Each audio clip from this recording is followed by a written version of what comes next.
This is an audio review of Chapter 11, Introduction to Race and Ethnicity for Introduction to Sociology.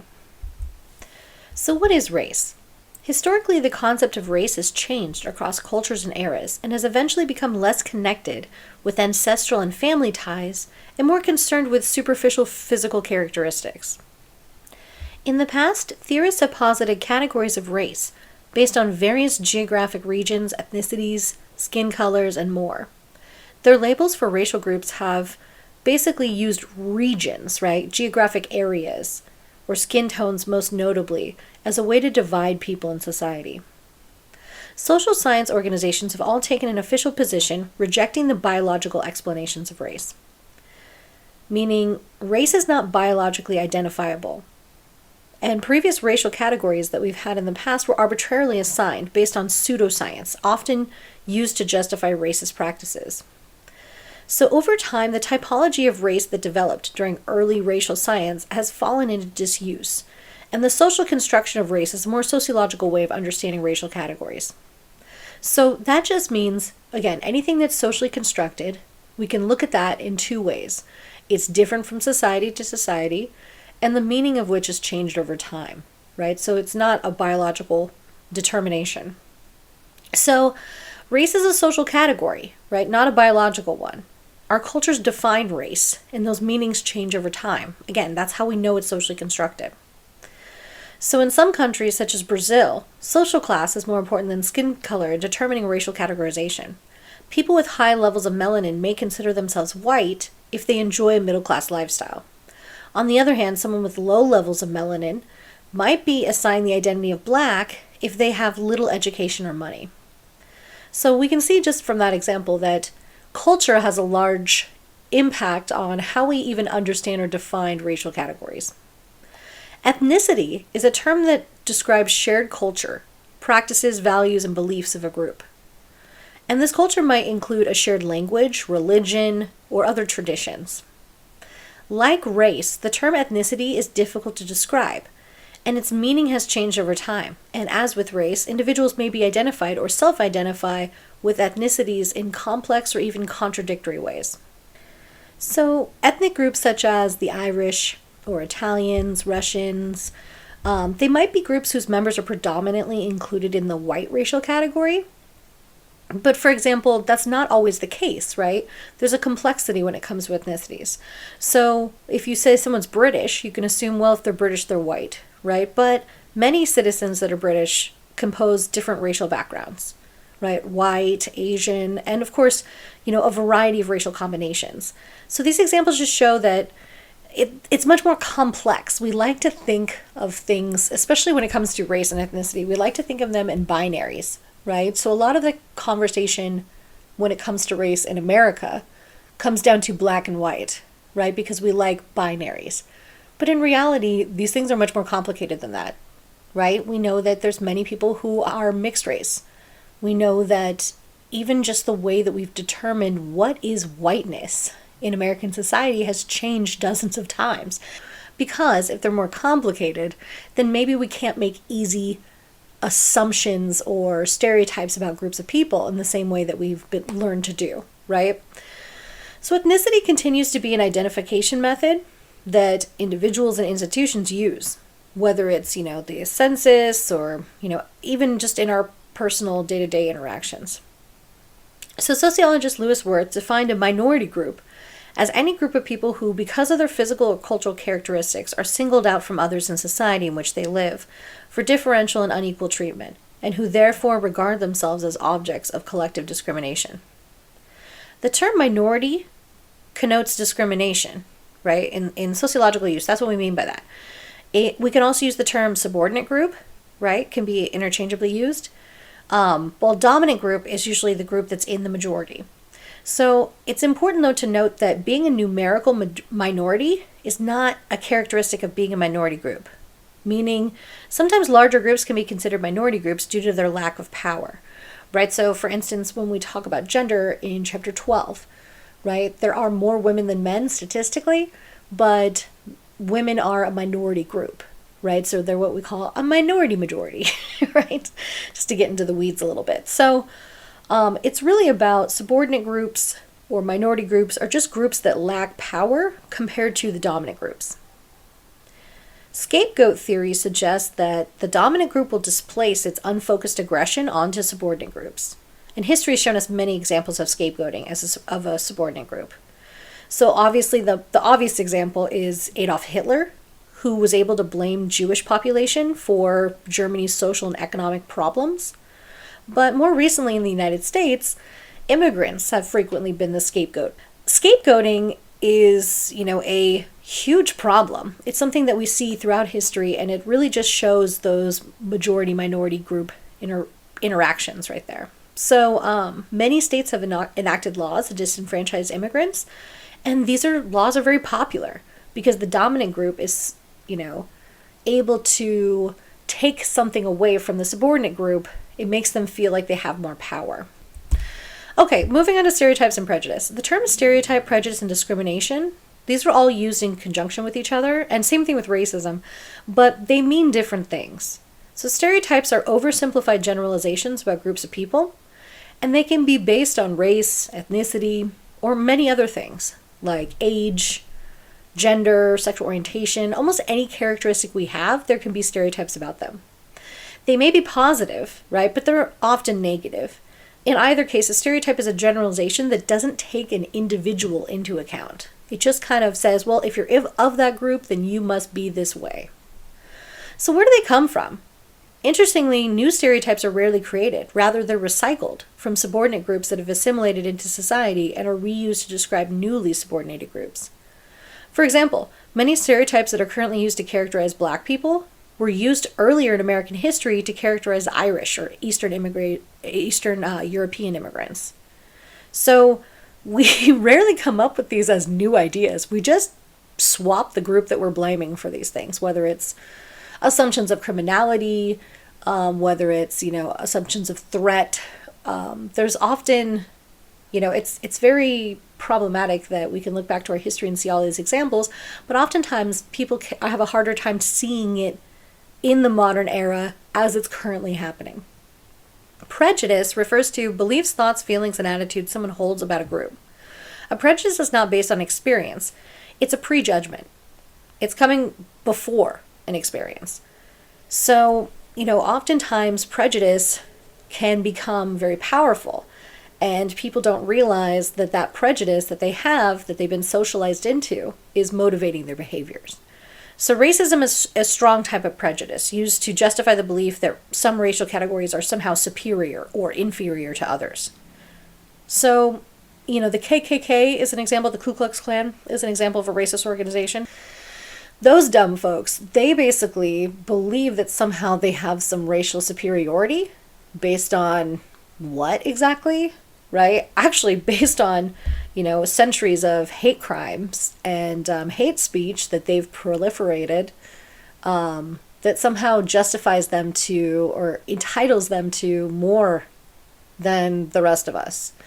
And so the KKK is one of those organizations that, we think of as the past and prejudice, but is actually quite thriving today. And there's this horrible reality again. This is an intro class. We can't really get into it. Take some other classes. We'll get into it deeper, like social problems. But anyway, it is a reality, though, that so many of the hate groups that the Southern Poverty Law Center tracks over the last 20 years have actually migrated from being hate groups to being armed militias.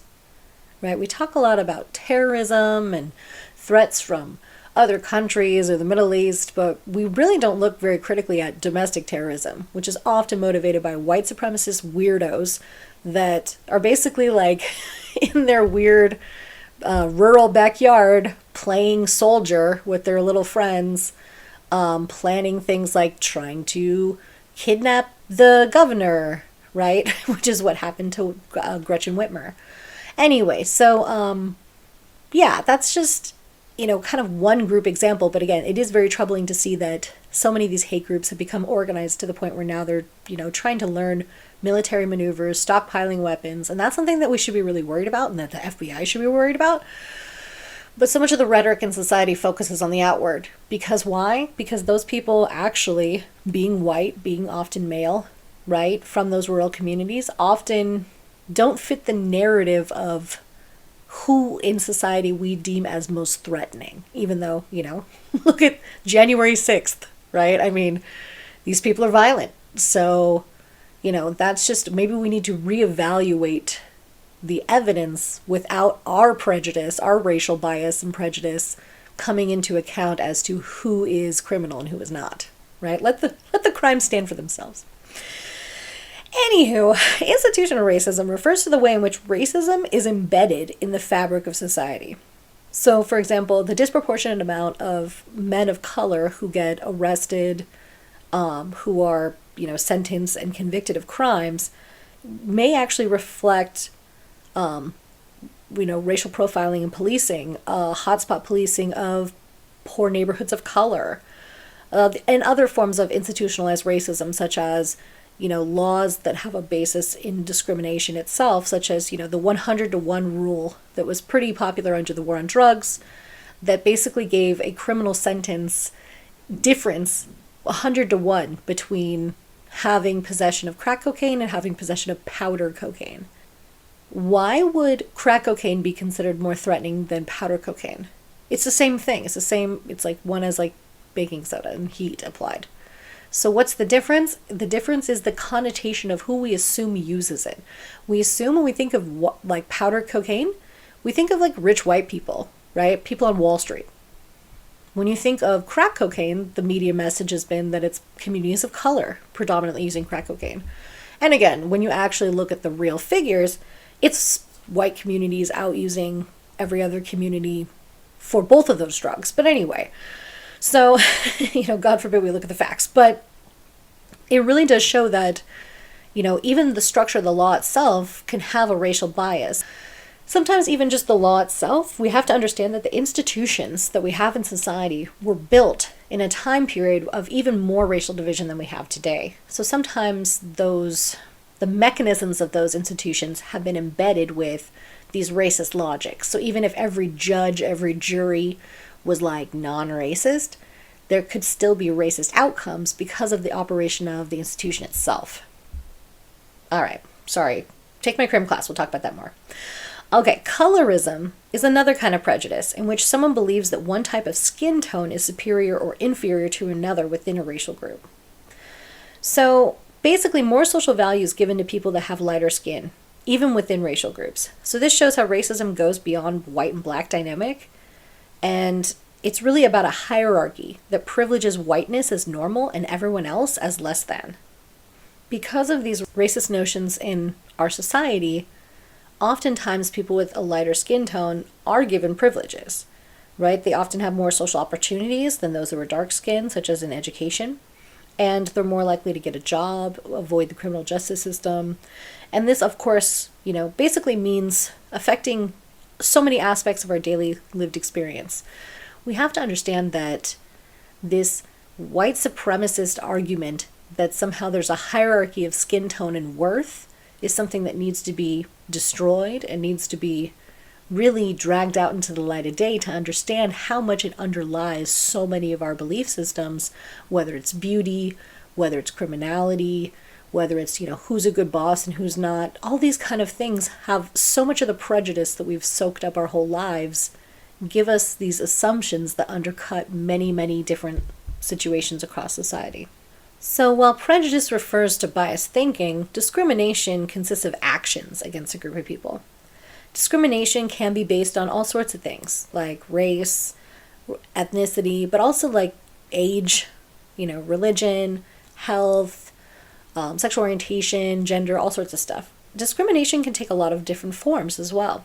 It could be not being able to find a home, not being able to get a job, and get a good education. And many, many institutions, it can really impact people in a myriad of different ways. Overt discrimination has long been part of our history. Late in the 19th century, it was not uncommon for business owners to hang signs that read, "Help wanted, no Irish need apply." And in Southern Jim Crow laws, they had whites only signs. It was just much more blatant in those time periods. I mean, even up until when many suburban communities were built and moved into in the early part of the 20th century, you had deeds to entire neighborhoods that said whites only on them. that has long-lasting implications. So really briefly, think about it. What happens if your grandparents were able to get a home in the suburbs because they were white, or your grandparents weren't? Having that home means having equity. That means having money that you can pull out to, I don't know, send your kid to college, fix your car, right? Do the things that kind of get you into that middle class status. Now, if you were racially segregated and kept out of those opportunities, not only would your parents' generation not do as well, you would not do as well. Sometimes it can take 7 to 8 generations to erase those kind of inequalities. So we can't erase discrimination from our culture just because we enacted a couple laws to try to deal with it, right? Even if we could get every person to be like woke AF and do that work to eradicate racism internally, society itself would still maintain racism because of the way that it's been structured into many of those institutions. So Emile Durkheim calls racism a social fact, meaning that it doesn't require the action of individuals to continue. The reasons for this are complex and relate to the educational, criminal, economic, and political systems that exist in our society. Such as in education, the consequences of segregated schools. I mean, technically, especially when you look at social class, this is still kind of the fact today, right? We fund schools based partially on property tax values, when we don't need to do that. It's not a thing that happens around the world. It's something that it's kind of a choice that we're making in American society. So we fund schools at a national level, at a state level, but also at a local property value level, meaning that if you live in a rich area that the property taxes are much higher, you're going to have a lot more resources for your school. If you live in a poor area, which are often predominantly communities of color as well, because of the racial realities of redlining and things of this nature, that means that getting the kind of resources you need in your school for students to be able to succeed is going to be a lot more difficult. There's going to be lower pay for teachers. There's not going to be the same kind of facilities for students or opportunities. And that basically reifies the social inequalities generation by generation. So that's just one example. That's just education, right? I mean, you could think about the criminal justice system. Being socially defined as deviant affects the way that we then perceive people when they come in front of judges or when they come in front of a jury as to their guilt or innocence, right? There's even research that looks at how when we're looking at juvenile offenders, we tend to assume that white juvenile offenders are a couple years younger than they are and that therefore less culpable, while assuming that, offenders that are juveniles that are Latinx or African American are a little bit older than they are and therefore more culpable. So even who a person is, though, is very important when it comes to assessing whether or not they're considered deviant, right, as we talked about previously. Also economic, right? That's a whole nother level of this when it comes to being restricted from generations of wealth due to racist policies and practices, and how that leaves people stuck in endemic poverty. And then we turn around and say, well, people, the hemming and hawing that comes from the wealthiest people in society that say, well, they wouldn't be poor if they just worked harder, right? We cut welfare in the 1990s because the idea was, oh, people are just loafing in poverty. They just don't feel like getting a job, when that obviously isn't merited out to any reality, right? It's just a way of racializing our perspectives of this. And this kind of came out of the era of Ronald Reagan promoting his myth of the welfare queens, which again was not subtle in the kind of racist dog whistle politics of trying to basically bait people by saying, welfare queen, to assume that somehow everyone who was receiving welfare was lazy and not deserving of it, right? And of course, a racial minority, when in fact the majority of welfare recipients have always been white people. And that welfare queen narrative he came up with was actually based on one individual woman. It's a super interesting backstory. Take my crim class, we'll talk about it more. But I mean, this lady literally killed people. Like, I feel like the fact that she defrauded the government for welfare is like the 10th thing you should know about her. But anyway, super interesting that he basically took one individual woman in her story and then tried to pretend like that represented millions of women. Enough so to justify getting rid of a long-established program that provided aid to poor families under the guise of, hey, these people are just taking from people who, quote-unquote, deserve it, And again, the racist undertones of that are a whole other thing we could talk about. Okay, so politics is another thing that's been largely controlled by the elite, which are extremely wealthy white men.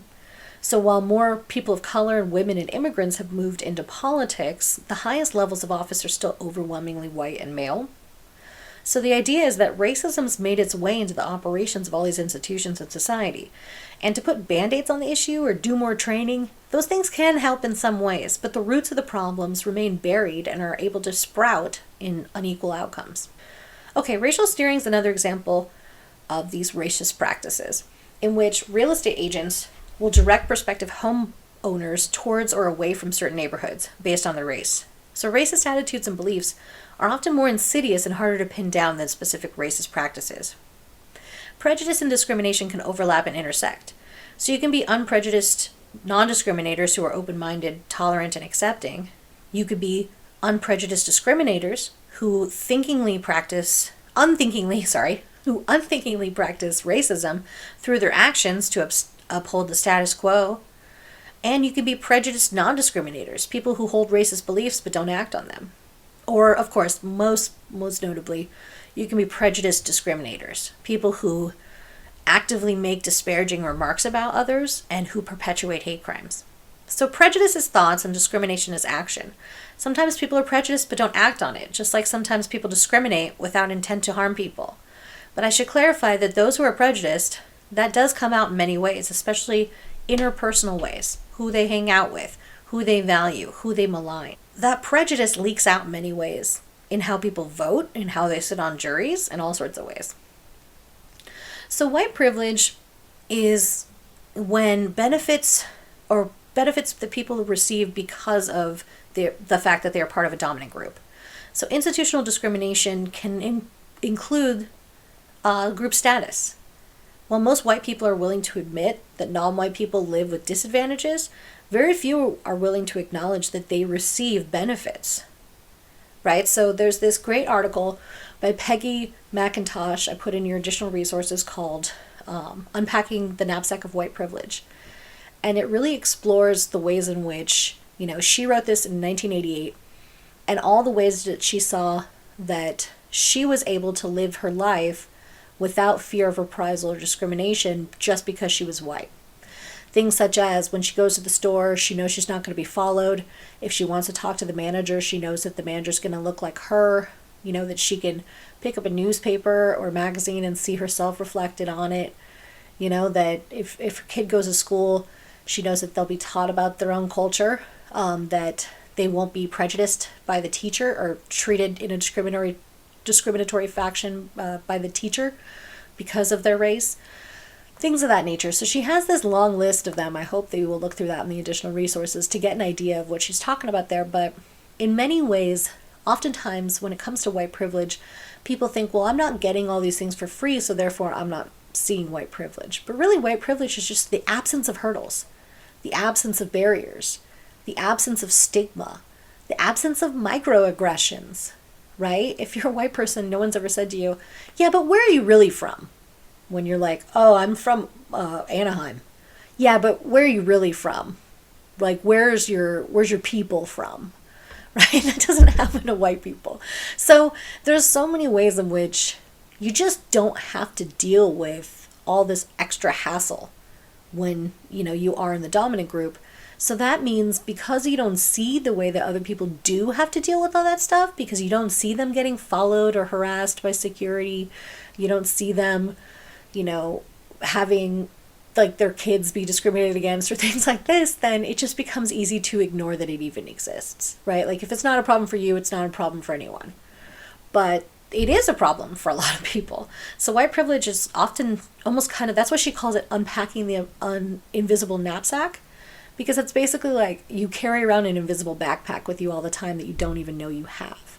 And that is kind of the first step in white people being able to reconcile with their place in a racist society, is to acknowledge its reality. Okay, racial tensions in the U.S. Oof, there's a lot there. So in recent years, many African American men and women and other people of color have died at the hands of police in cruel, disgusting, and inhumane ways. From Eric Gardner to Michael Brown to George Floyd to Breonna Taylor. We could say person after person get murdered by police with very few punishments for officers who took their lives. Most often charges aren't even brought against officers, even with cases where an unarmed person is killed, like Atiana Jefferson, as well as, Breonna Taylor, who were killed in their own homes when, by police. None of this is new. Police brutality has been a constant feature of life for those who are marginalized communities, going back to the advent of the first police forces, who were slave patrols, organized to re-enslave and capture enslaved Africans. The difference is nowadays there are many more cameras to bring attention to these issues, and through movements like Black Lives Matter, we have a whole new understanding and conversations about race and race relations in the U.S. So to understand some of this stuff, you have to really look back at the past. Redlining is the practice of routinely refusing mortgages for households and businesses located predominantly in minority communities. Basically creating a legal justification to discriminate against communities of color. So racial inequality became intergenerational, right, as a practical aspect of racism itself, but really just not helping communities of color accumulate wealth. Again, in your additional resources, there's some information about this as well, just to kind of further clarify what the book doesn't explain. Another issue is de facto segregation, the separation of people that occurs by fact rather than legally imposed requirement. The United States today has a high concentration of Black people in certain neighborhoods, sometimes results in public schools with mostly Black students. Despite laws prohibiting intentional racial segregation, it's the result of that past redlining and other housing discrimination factors that causes these racial segregation issues. Also, multiple identities is a whole other factor. Prior to the 20th century, racial intermarriage, referred to as miscegenation, was extremely rare and in many places illegal. While sexual subordination of slaves did result in children of mixed race, the children were usually considered Black and therefore property. This is a result of what's called the one-drop rule, which is a social and legal principle of racial classification that was prominent in the 20th century in the U.S. It asserted that any person with even one ancestor of Black ancestry, or what they called one drop of Black blood, is considered Black. So this concept became codified into law in some states in the U.S. in the early 20th century. It was associated with the principle of invisible blackness that developed after the long history of racial integration in the South, which had included the hardening of slavery as a racial caste system and later segregation. Increasingly during the modern era, the removal of miscegenation laws and a trend towards equal rights and legal protection against racism have steadily reduced the social stigma attached to racial exogamy, or, exogamy there meaning marrying, that's a new one. Marrying, first I tried to make it a different kind of verb there. Marrying a person outside of your racial or ethnic group. So it's now common for children of racially mixed parents to acknowledge and celebrate their various ethnic identities. But having multiple identities in a society that likes binaries and likes to understand things in clear hierarchies even further complicates the conversations about these things, because we're much more complex than these 4 pan-ethnic racial groups that we push everybody into. Okay, looking at the different theoretical perspectives and how they understand these issues, functionalism is looking at racial and ethnic inequalities and how they've served in a function in society, right? Because they look at functions and dysfunctions. So they would basically say, well, how could racism, or discrimination actually be positive to society? Obviously, that's incredibly problematic as an issue, or as an argument, right? But often, of course, we do look at the dysfunctions caused by racial inequality. So some functionalists argue that racism is functional for the dominant group, right, by suggesting that racism morally justified a racially unequal society. So if you consider the way that slave owners justified slavery, they basically said, well, these people are inferior and therefore I'm helping them. So I'm justified in what I'm doing. Obviously they weren't, but it's really interesting to see how that narrative lingers on. I mean, this wasn't even that long ago. Bill O'Reilly, don't rest in peace. No, I'm just kidding. He's not dead yet, but we can all wish. But anyway, when he had his highest rated show on the air, when Obama was in office, and Michelle Obama gave this really touching speech about waking up every day in the White House and what that meant to her as an African American woman, understanding that the White House was built by slaves, and that legacy, what that means to her he went on that day on his show and basically justified saying, well, the slaves that built the White House, they were fed, they were clothed, so what's the big deal? And this was like the 2010s or something, that a guy with like the highest rated TV show on cable news was out there basically defending slavery. It's just wild to see that stuff happen. But, it basically is like kind of like what the functionalist argument there is that it creates this ability to kind of, coalesce the dominant group together, which is just gross. Another way, though, of course, to apply the functionalist perspective is to discuss the ways that racism can contribute to the functioning of society by strengthening bonds between in-group members and out-group members. Right? So basically, like, if you're getting discriminated against as a group, it can actually form some sort of coalition between you because you've gone through similar things and, you basically understand each other's lived experiences, and therefore that can cause some, in-group solidarity. But again, having some in-group solidarity is not worth the cost of a racist society. But on the other hand, research shows dysfunctions associated with racism, including failure to take advantage of talent in the subjugated groups, and the society must divert from other purposes the time and effort that's needed to maintain artificially constructed racial boundaries. Consider how much money, time, and effort went towards maintaining separate and unequal education systems prior to the civil rights movement. Right? Which is a good lean into conflict theory. Conflict theorists are often looking at inequalities, right, of gender, social class, education, race, and ethnicity. So conflict theory perspective of U.S. history would examine the numerous past and current struggles between the white ruling class and racial and ethnic minorities, noting specific conflicts that have arisen when the dominant group was perceived a threat from the minority group.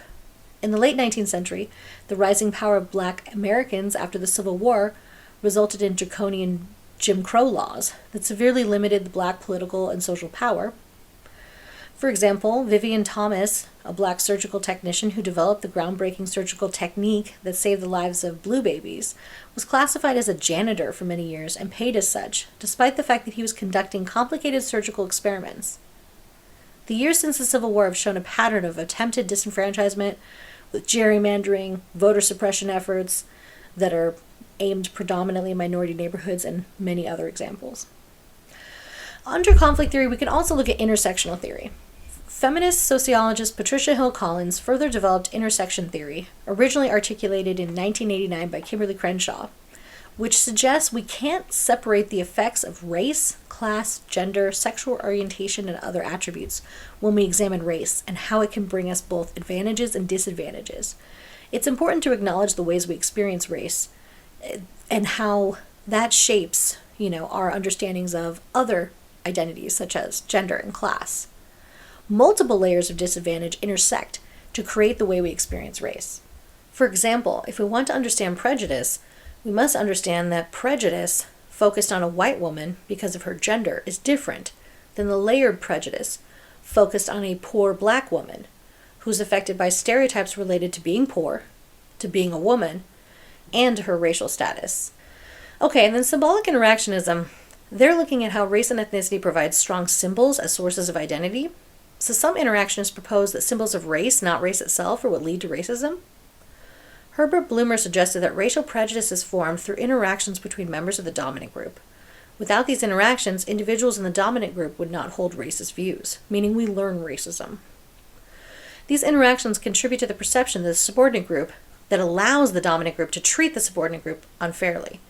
Right? So, for instance, if we believe in equality, liberty, and freedom in America, yet we were allowing people to be enslaved, how do you reconcile that? Well, you just tell yourself, well, those people aren't people, and therefore I'm still justified morally in my belief system, right? Or, if you think about how in individuals whose belief about a particular group may be based on images that are conveyed in the media, and that those are often unquestionably believed because they don't know anybody from those groups that could break those stereotypes for them. Another way to apply interactionist perspective is to look at how people define their races and the race of others. Some people who claim a white identity have a greater amount of skin pigmentation than some people who claim a black identity. But how do they come to define themselves has everything to do with the culture. And cultural prejudice just refers to the theory that prejudice is embedded within the culture. We grow up surrounded by images and stereotypes and expressions of racism and prejudice, and we just soak it up like a sponge.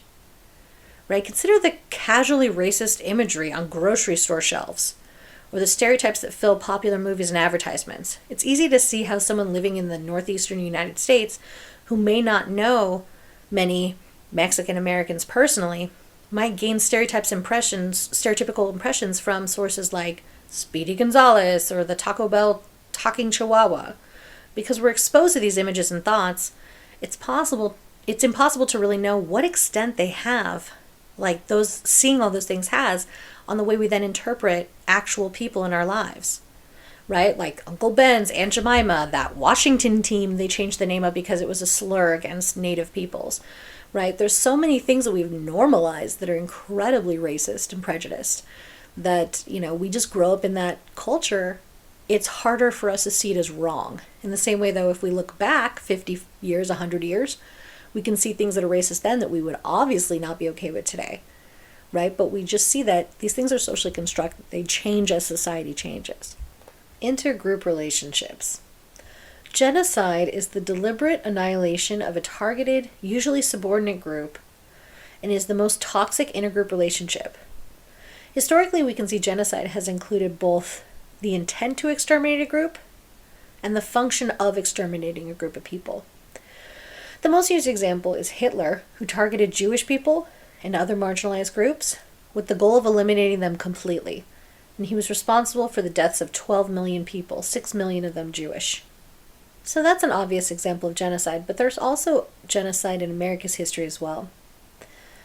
Another example of that genocide would be European colonization of North America. Some historians estimate that Native American populations dwindled from approximately 12 million people in the year 1500 to barely 237,000 people by the year 1900. European settlers coerced American Indians off their lands, often causing thousands of deaths in forced removals, such as what occurred in the Trail of Tears. Settlers also enslaved Native Americans and forced them to give up their religious and cultural practices. But the major cause of Native American death was neither slavery nor was forced removal. It was the introduction of European diseases and the fact that indigenous communities did not have immunity to them. Smallpox, diphtheria, measles, things like this. So some argue that the spread of the disease was an unintended effect of conquest, while others believe it was very intentional, citing all those reports of smallpox-infected blankets being distributed as gifts to tribes. Of course, other more recent examples of genocides would be the killing fields in Cambodia in the 1970s, the Bosnian genocide in the early 90s, or the Rwanda genocide in the mid-90s, and then, of course, Darfur in the 2000s. So it's not just a part of history from a long, long time ago. Many survivors of these genocides are still living with the consequences of this, like loss of life in their families today. Expulsion refers to a subordinate group being forced by a dominant group to leave a certain area or country. As seen in the examples of the Trail of Tears and the Holocaust, expulsion can be a factor in genocide. However, it can also stand on its own as a destructive group interaction. Expulsion has often occurred historically with an ethnic or racial bias, right? So, for example, in the U.S., President FDR issued an executive order that authorized the establishment of internment camps for anyone with as little as 1/8 Japanese ancestry, meaning having one great-grandparent that was Japanese. Over 120,000 legal Japanese residents and Japanese U.S. citizens, many of them children, were held in internment camps for up to 4 years, despite the fact that there was never any evidence of collusion or espionage. In fact, many Japanese Americans continue to demonstrate their loyalty by serving in the military during the war. There's actually an amazing graphic novel about this if you want to learn more that I highly recommend, that was written by George Takei, who played Sulu in the original 1960s Star Trek, and he was put in an internment camp as a child. He was only 4 years old when his family was forced to move into an internment camp, and the graphic novel is about him and his family's experience, and the fact that his parents worked so hard to try to hide the horrors of their situation from the kids so they would not worry. And the book is called They Called Us Enemy, right? Really great book. Okay, segregation refers to the physical separation of two groups, particularly in residence, but also in workplace and social functions. It's important to distinguish between de jure segregation that's enforced by law and de facto segregation that just because of other factors. So a stark example of de jure was the apartheid movement in South Africa, which existed from 1948 to 1994. Under apartheid, black South Africans were stripped of their civil rights and forcibly relocated to areas that segregated them physically from their white compatriots. So it took many years of struggle before they actually were able to overthrow that system. De jure segregation occurred in the United States for many years after the Civil War, right? And it really wasn't until some court cases like Plessy v. Ferguson and Brown versus Board of Education that ended some of these, well, and of course, the civil rights movement itself, and, groups of people literally going out and challenging these laws with their bodies, right? Like literally going up to the soup counters or whatever they're called and actually, violating what were those pre-established laws to protest them, right? Or what we would call positive deviance. So de facto segregation, though, can't really be abolished in the same way because it's not based on the law. Segregation still results from those historical processes of the past and some of those things like we were talking about how sometimes when you're going to buy a house, you have that racial steering effect as well. Pluralism is represented by the ideal of the United States as a salad bowl, right? A great mixture of different cultures. So pluralism is basically like instead of forcing everyone to be the same thing, pluralism is letting them be who they are. Versus assimilation is the process of taking minority groups and basically making them take on the identity of dominant culture. So that's that melting pot narrative that we hear about, assimilation, right? That basically you stop using your language of origin, you stop with your cultural practices of origin, and you just change to be like, status quo white America. So the melting pot basically makes us into a weird fondue, right? We all melt everything down until we're all just a big muck. Versus I think the pluralism salad bowl metaphor is really helpful because think about a salad. Have you ever had a salad and it's just like iceberg lettuce? That's gross, right? That's not salad, that's rabbit food. But you got some, some iceberg, you got some, red leaf, you got some green leaf, some radicchio, I don't know. If you do dairy, maybe sprinkle on some blue cheese crumbles. You got some walnuts in there, right? Little cherry tomatoes. The diversity is what makes it better. And in the same kind of narrative, so is society. Different kinds of people with different kinds of values, beliefs, languages, customs can really be a huge value to society as we can learn from each other, as we can, kind of see the plurality of ways in which we can express ourselves and understand the world. So amalgamation is the process by which a minority group and majority group combine to form a new group. That when people say amalgamation, they're talking more about miscegenation, meaning combining actual racial groups through interracial marriage and having children that are mixed race, right? That's kind of one way in which it's creating an entirely new cultural entity. Right? When there's another great book about that, talking about South African apartheid is Trevor Noah's Born a Crime, where he talks about how his existence, because his parents were, different racial groups, and that was illegal when he was born, that he was literally born a crime. Also another great book kind of touching on some of these topics we're talking about in this lecture. Okay, so briefly, I'm going to go through these intergroup relations because you only have so many hours of your life, and I could literally do an entire class period on each one of these. Every single one of these I feel remiss to just leave it as is, but there's going to be some stuff in your additional resources to kind of make up for the lack. Okay, so Native Americans, the only non-immigrant ethnic group in the U.S., that whole history of intergroup conflict, obviously Native American culture thrived prior to European settlement, and we're talking about hundreds of distinct groups with their own languages and traditions and territories and customs that were, in essence, destroyed in many ways. So the history of intergroup relations between European colonists and Native Americans is a brutal one, as discussed in the section on genocide. The effect of European settlement on, indigenous Americans was to nearly destroy them. And although Native Americans' lack of immunity to diseases caused some of the deaths, or a lot of the deaths, overt mistreatment by Europeans was devastating as well.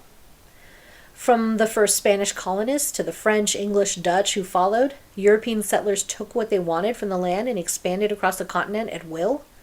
If indigenous people tried to retain their lands, Europeans just killed them. They shot them with superior weapons. A key element to this issue is the indigenous view of the land and land ownership. Most tribes considered the earth a living entity whose resources they were stewards of. The concepts of land ownership and conquest just didn't exist within a lot of Native American societies. So Europeans' domination of the Americas was indeed a conquest, right? And in many ways it was just a subordination where the dominant group was, basically trying to, throw a conquest over the minority group there. So after the establishment of the United States government, discrimination against Native Americans was codified and formalized into a system of laws intended to subjugate them and keep them from retaining power.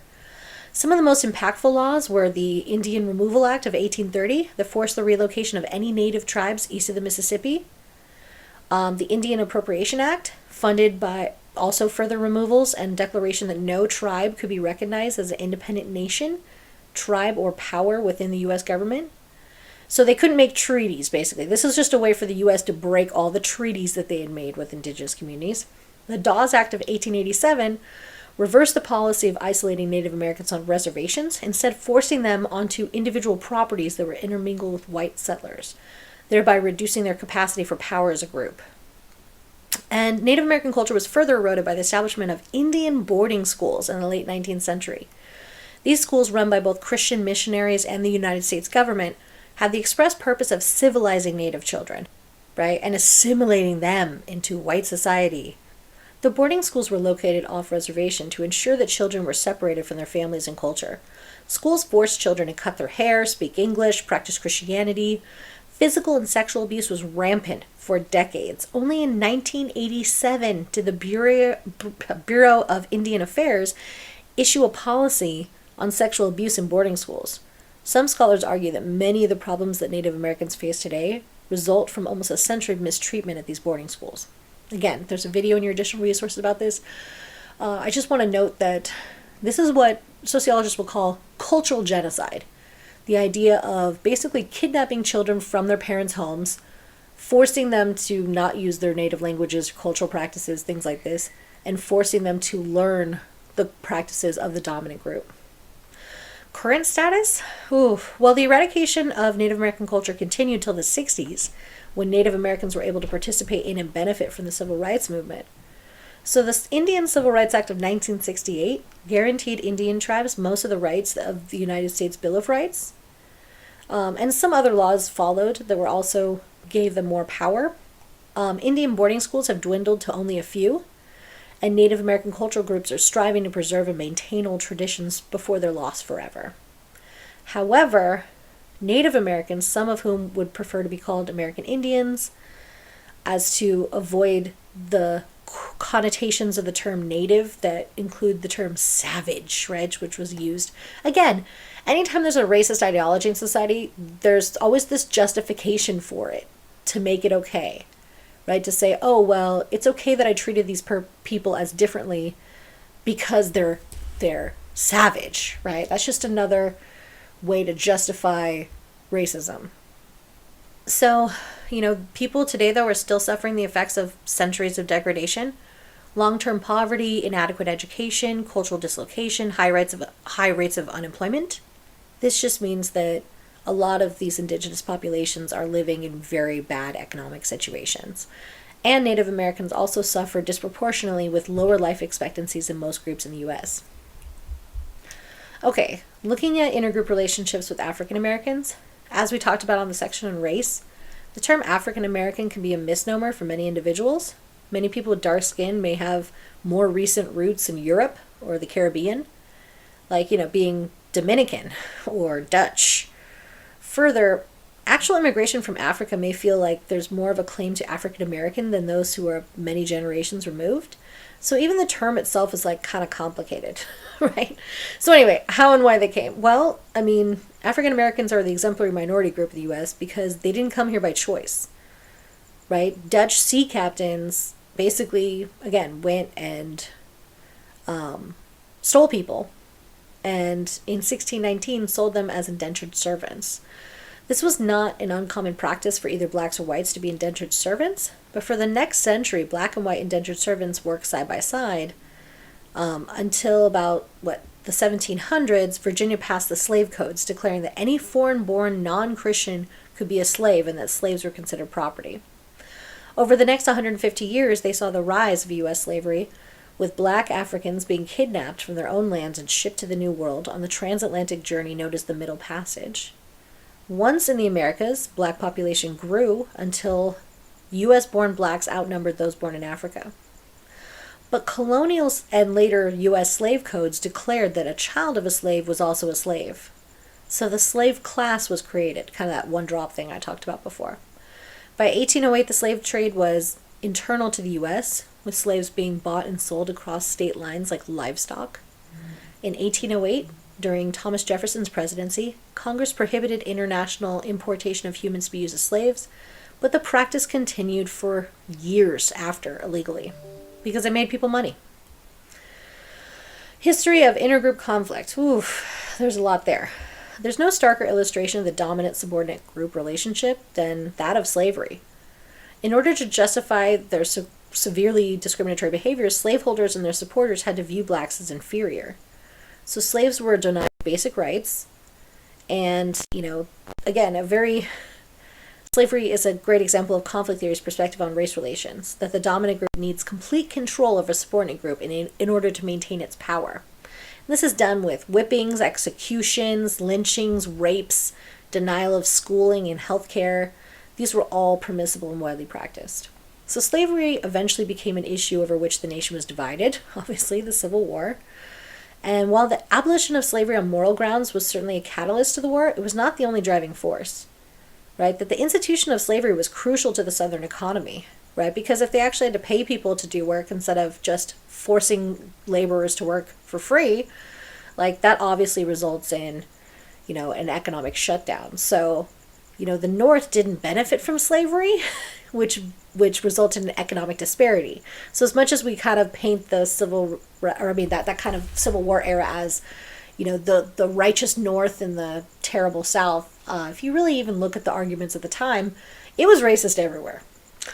Anyway, a century later, the civil rights movement was characterized by boycotts, marches, sit-ins, and freedom rides, or demonstrations that no longer were people going to submit to this kind of domination. And, the Civil Rights Act of 1964, the Voting Rights Act of 1965, these were huge in changing a lot of these structural issues that were built into the operation of society. Looking at current status, although a lot of those formal laws that discriminated against African Americans are gone, true equality does not exist, especially when we're looking at areas of unemployment, insurance coverage, and incarceration. Right? So, or other factors like health, the fact that life expectancy is dramatically different. If you look at, infant mortality rates, things like this when it comes to health, economics, education, that clearly there's still a lot of those institutionalized racist practices in society that are resulting in discriminatory outcomes. So I'm a nerd that studies politics, and I remember when the election in 2008 happened, there was this kind of, rhetoric around what's worse, racism or sexism. And even beyond that, the idea that people thought that with the election of Barack Obama, that somehow racism was over. We entered this time period that was considered a post-racial or colorblind society, which is kind of ridiculous when we look back at it at this point, obviously, because obviously, in many ways, the critiques on Obama were based on his race. The most blatant of which, of course, was the controversy of his birth certificate. a whole birther movement that said, oh no, he's actually like a secret Kenyan Muslim or something. And they wanted to see his, birth certificate, and he showed it, and then they're like, nope, that's not enough. Right? And of course, who led the birther movement? Trump, the guy they elected next, right? So that's a whole nother thing. Don't let me go down that rabbit hole. Okay, Asian Americans represent a great diversity of cultures and backgrounds. This means experiences vary dramatically. So, national and ethnic diversity of Asian Americans is reflected in a variety of experiences. Asian Americans have come to the United States in waves at different times for different reasons. The first Asian immigrants to the U.S. were in the mid-19th century. These were Chinese immigrants. And they were primarily men whose intention was to work, to earn income for their families in China. And typically they're working in the West during the gold rush that, lured a lot of people here into the West. And a lot of these Chinese immigrants were constructing the Transcontinental Railroad or the Central Pacific. So basically, we have this weird history, which you'll see repeat over and over with immigration, that when we need laborers, we need cheap laborers that we can exploit and not pay well. We're happy to have immigrants. But then as soon as those construction projects are done or we no longer need that labor, then we malign them. Then it becomes a group that somehow is a challenge to our society that needs to be, attacked. So Chinese men engaged in manual labor, like mining, agriculture, and were working in grueling and very underpaid environments. But like many immigrants, they persevered. And of course, because of things like the Chinese Exclusion Act, which basically made it so that the men who were already here couldn't bring their wives and families over here. Again, that was a way because as soon as Chinese laborers were no longer used for these specific exploitive contracts, the idea was, oh no, now they're going to compete with white labor, so we need to somehow malign them and make sure that they don't have the same opportunities. So it's actually ironic that the Chinese Exclusion Act actually gave rise to Japanese immigration. So many Japanese immigrants came to Hawaii to participate in the sugar industry. Others came to the mainland, especially California. And unlike the Chinese, the Japanese had a strong government that negotiated their kind of work with the U.S. government to make sure that there was like a well-being of the immigrants were protected. So Japanese men were able to bring their families to the U.S.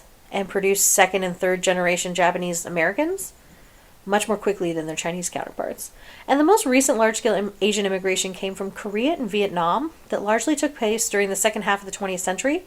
What I should mention is because before that, they were legally restricted. So, again, this is an intro class. We only have so much time. There's this interesting thing called the quota system, right, which basically was put into place in immigration for many years to basically prioritize immigration from some countries and not from others. And once those were lifted by President Johnson in the 60s, you had a lot more of an influx of people coming from a lot of different countries in Asia. So Korean and Vietnamese immigration also largely had to do with the wars that were taking place during those time periods.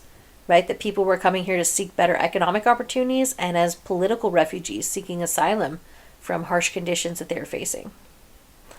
Okay, history of intergroup conflict. So Chinese immigration came to an abrupt end with the Chinese Exclusion Act, as I talked about before. And it's really interesting, even the history of that too, like how opium was first outlawed in California because it was associated with Chinese immigrants. So, as the labor is no longer needed, then therefore we malign and characterize immigrant groups as dangerous.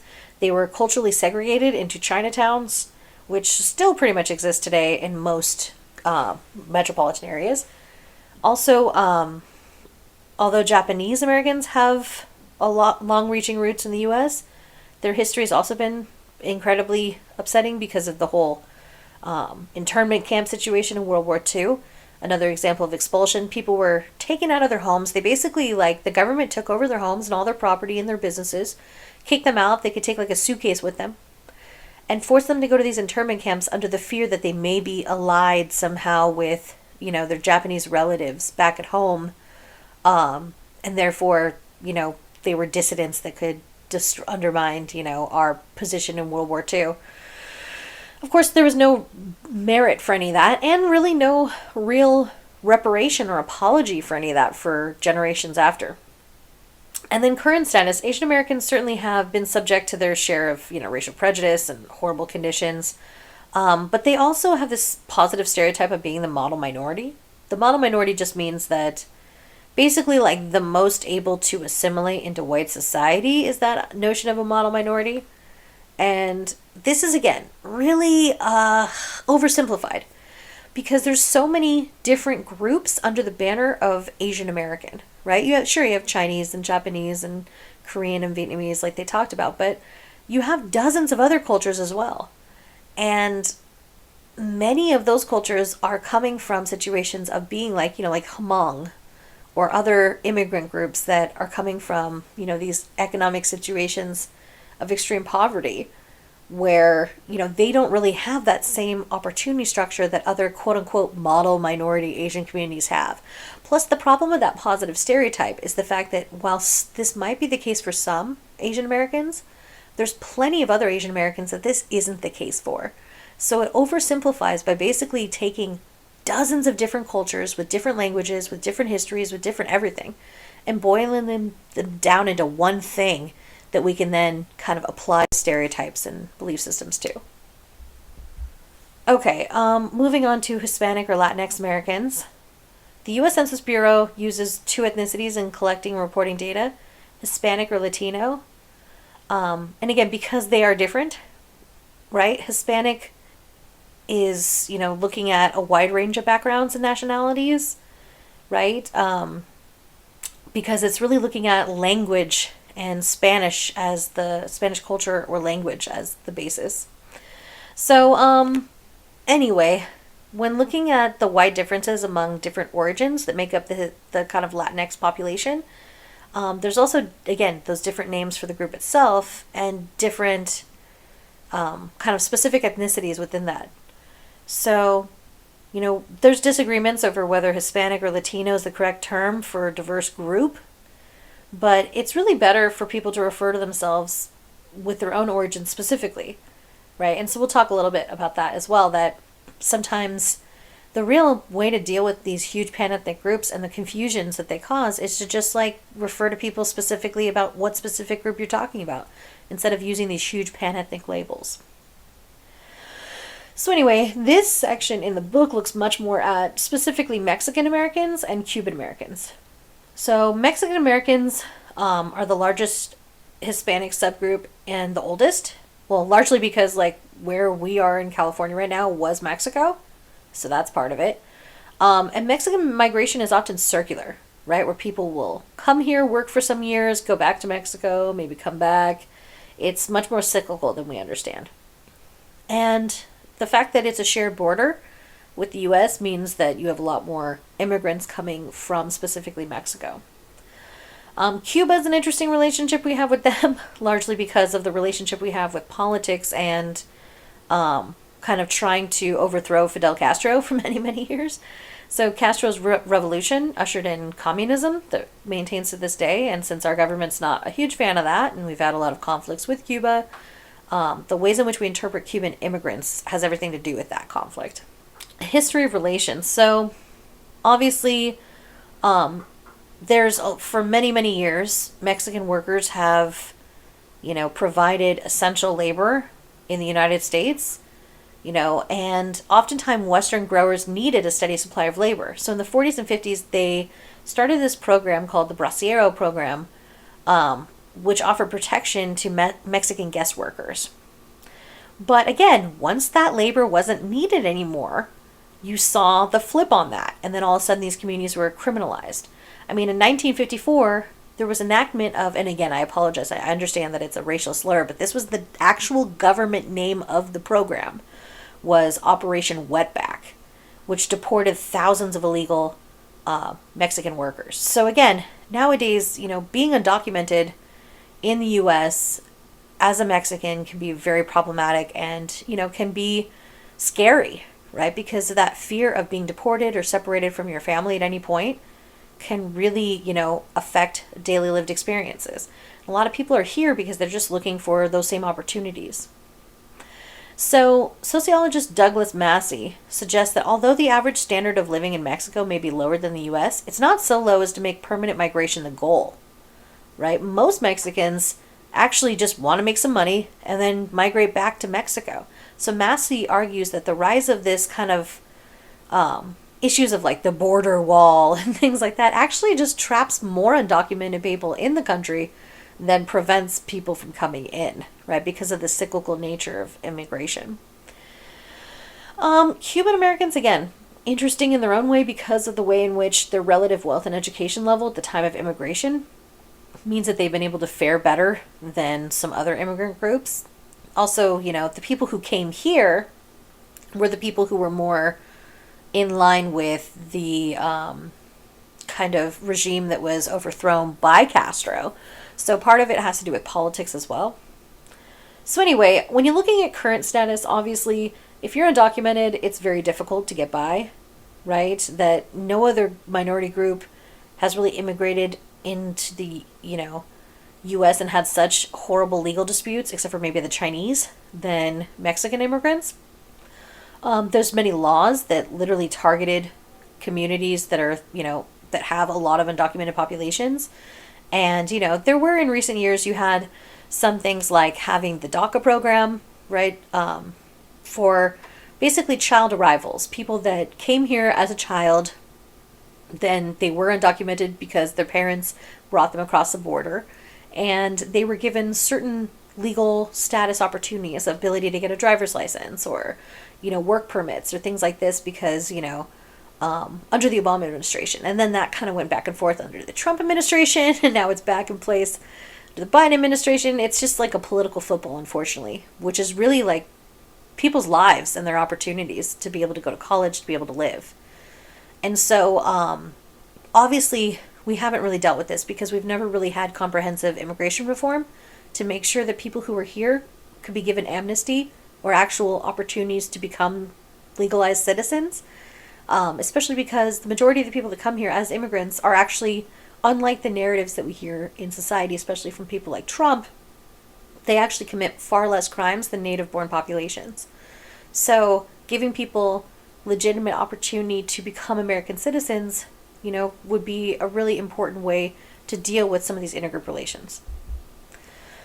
Okay, so white ethnic Americans. So, in some ways, these folks also experienced some of that same kind of narrative that we hear about immigrants, be they, Latinx. So, white ethnic Americans are one of the, they're obviously in the dominant racial group now, but they weren't considered that at some point. And that's kind of what's important about understanding this from a sociological perspective, is that you have these white ethnic groups that were considered bad, that were considered deviant, that had all these negative things that they faced, but they were able to assimilate. Why? Because their skin tone. They could just marry in a couple generations past being German, being Irish, being Italian. These things no longer restrict you from being able to get a job like they did back in the day, right? So how and why they came, again, it's specific to like which white folks we're talking about. So white ethnic Europeans formed the second and third great waves of immigration from the early 19th century to the mid 20th century. And, basically they were just trying to find, just like any other immigrant groups, better life, better experience, But their experiences were different depending on who they were. So the first major influx of European immigrants came from Germany and Ireland in the 1820s. Germans came for economic opportunities and to escape political unrest and military conscription, especially after the Revolution of 1848. So many German immigrants of this period were political refugees, and they were just trying to get away from oppressive government. And a lot of them moved into the Midwest, and thanks to them, we have like most of the beers that we have in the U.S. came from those Germans. So thank a German. Irish immigrants started coming around the same time period, but they were not as well off financially as the Germans, especially after the Irish potato famine of 1845. Irish immigrants settled mainly in the cities of the East Coast, where they're employed as laborers and faced significant discrimination. German and Irish immigration continued into the late 19th century and earlier 20th century, at which point their numbers for Southern and Eastern European immigrants started growing as well. So once you hit like the 1890s, you start getting these Eastern European folks, right? Basically Russian, Polish, Bulgarian, Austro-Hungary, right? Those kind of folks. They start arriving, and again, very poor. These are peasants that were in, really bad situations in their native lands, and due to land shortages, crop failures, and political unrest, they came to the U.S. They basically took the scant amount of resources they had, slapped it together, got on a boat for months, and hoped that here would be better. So these Eastern European immigrants also included a lot of Jewish people who were escaping pogroms, which were these anti-Jewish massacres that were going on in Eastern Europe at the time. So a lot of, again, people coming here not just as, migrants or immigrants, but coming here as refugees, trying to escape political or social unrest where they were being targeted. So in a broad sense, German immigrants were not victimized in the same degree as their other, white ethnic groups that we're talking about. They weren't welcomed necessarily, but they were able to establish their own enclaves where they could kind of create their own, communities and be comfortable. Of course, they faced a lot of backlash when World War I and II happened because, people are dumb and they associate like, hey, your grandpa's from there, so therefore your grandpa immigrated from Germany, so therefore you're German, and therefore you're on the other side of a war. Anyway, it's kind of dumb. Irish immigrants, though, again, poverty had a lot to do with this, became more of an underclass than Germans did. So in Ireland, the English had oppressed the Irish for centuries, eradicating their language and culture and discriminating against their religion, which is Catholicism. And although the Irish had a larger population than the English, they were still the subordinate group. So this dynamic also reached the New World, where these Anglo-Americans in the U.S. saw Irish immigrants as a subordinate race, as dirty, lacking ambition, and suitable for only the most menial jobs. In fact, Irish immigrants were subject to criticism identical to what we then later criticized African Americans for. By necessity, Irish Americans formed tight-knit communities that were segregated from their neighbors. And again, those later waves also faced their own issues, right? You had Italian immigrants that were considered the dregs of Europe, and they worried about what about the purity of the American race if Italians are able to intermingle their way into the beds of white Protestants, right? And it's kind of funny to think of it now because we don't really think now of like Irish or the Italians or any of these groups as being somehow anything less than just white. But at that time, those meanings associated with their basically social status affected kind of the racialized perceptions of these groups or the ethnic perceptions of these groups. So, there was even some violence in, segregated slums in northeastern cities that even kind of escalated into, mob killings and lynchings, similar to what African Americans were enduring in the South. So, Italians, the Irish, they really worked for low pay, physical labor, dangerous conditions. And again, like I said, eventually that changed. Why? Because they intermarried. So the current status is that more Irish people live here in the U.S. than live in Ireland, which is a trip. So they're one of the country's largest groups, and Irish Americans have slowly achieved acceptance and assimilation into the dominant group. And that happened through intermarrying, having kids, intermarrying, and generations going by, where all of a sudden the focus of American society now is maligning different kinds of immigrant groups. And again, this comes back to that race notion that we talked about before of why is it that these white ethnic Americans were able to assimilate while other groups were not? And it's skin tone, right? It really comes down to that level of melanin in our skin that after a generation or two, people will kind of do this symbolic ethnicity where they're like, oh, I'm Irish and it's St. Patrick's Day, I get to get drunk, things like that. Just even associating the Irish with being drunkards is like, that's the origin of that racism that happened. If you've ever heard of a police wagon, they call them paddy wagons because paddy was a slur term for Irish at the time that basically said that like a police van was a thing to round up the Irish because they were so unruly and criminal. So even some of those things that were prejudiced then have like made their way into the language that we have today. But again, of course, no one that's Irish is facing that same kind of malignment generationally in the same way that, ethnic minorities from other countries are still facing that. They've come here as immigrants and have been able to, generationally assimilate in some fashions, but are still, Latinx communities are still maligned, especially any communities that have undocumented residents, because the idea is that everyone there is somehow suspect. Or, African Americans themselves that have undergone generations of segregation, horrible treatment, lynchings and killings, now under the current era, mass incarceration, and are not able to get rid of that stigma by just intermarrying in the same way that these white ethnic groups were able to.